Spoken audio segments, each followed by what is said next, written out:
नमस्कार दर्शक बंधु स्वागत करुच्ची राहुल न्यूज बॉय चैनल को। दर्शक बंधु आज आम देखा अक्षय तृतीय बदल 6 राशि भाग्य। दर्शक बंधु वीडियोटी शेष पर्यंत निश्चय देखु। दर्शक बंधु वीडियोटी को लाइक शेयर सब्सक्राइब करने को जमार भी भूलु नहीं। दर्शक बंधु आसतु दर्शक बंधु वीडियोटी स्टार्ट करिबा।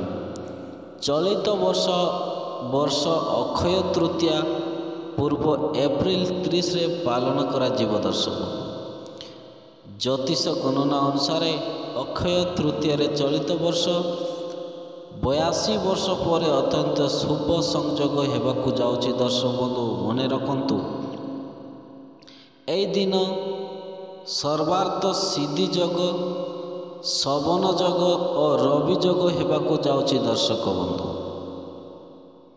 यार प्रभाव समस्त राशि व्यक्ति विशेषों उपरे रहिले मध्य किछि राशि व्यक्ति विशेष भाग्यशाली हेबे। दर्शक बंधु प्रथमटी राशि होची दर्शक बंधु वृष राशि। वृष राशि दर्शक बंधु आर्थिक और पारिवारिक क्षेत्र में विशेष लाभ रहिब। दर्शक बंधु चाकरी करुथिबा व्यक्ति विशेषों को सफलता मिलिब।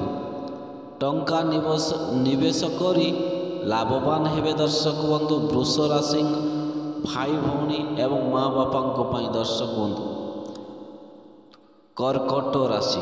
दर्शक बंधु कर्कट राशि नुआ चाकरी मिलिबार योग रही। दर्शक बंधु हठात अटकी थिबा धन प्राप्ति हेबो। दर्शक बंधु सुना रूपा किनिले सुना रूपा मध्य आपण किनिबे या सेमानक जीवन को एक नूतन दिग प्रदान करिबो। दर्शक बंधु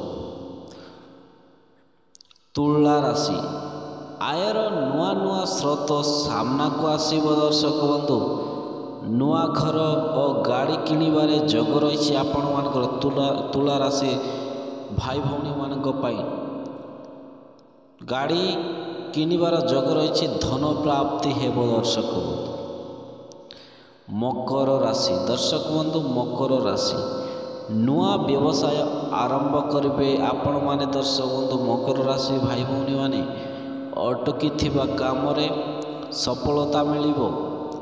चाकरी रे सफलता मिलिबो। दर्शक बंधु हठात धन मिलिबो। कुंभ राशि। दर्शक बंधु कुंभ राशि आर्थिक क्षेत्र में लाभवान हेबे आपण माने।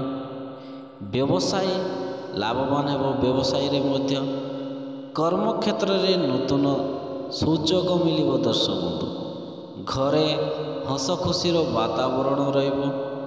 अधिक लाभ पाइबा पई अक्षय तृतीया दिन घरर मुख्य द्वार रे आंब पत्र रे तोरण टांगी दियंतु। दर्शक बंधु आंब पत्र तरंग टाणी दियंतु।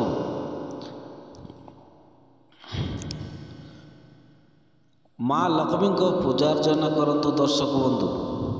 दर्शक बंधु ए वीडियोटी आपण मानक केमिति लागिला जदि आपण मानक भल लगी थाए दर्शक बंधु तेबे लाइक शेयर सब्सक्राइब करने को जमार भी भूलु नहीं। दर्शक बंधु एवं चैनल टी को सब्सक्राइब पास कमेंट माध्यम निश्चय जानतु आपणकर मतामत रही। दर्शक बंधु पुणी देखा नेक्स्ट वीडियो रे। नमस्कार।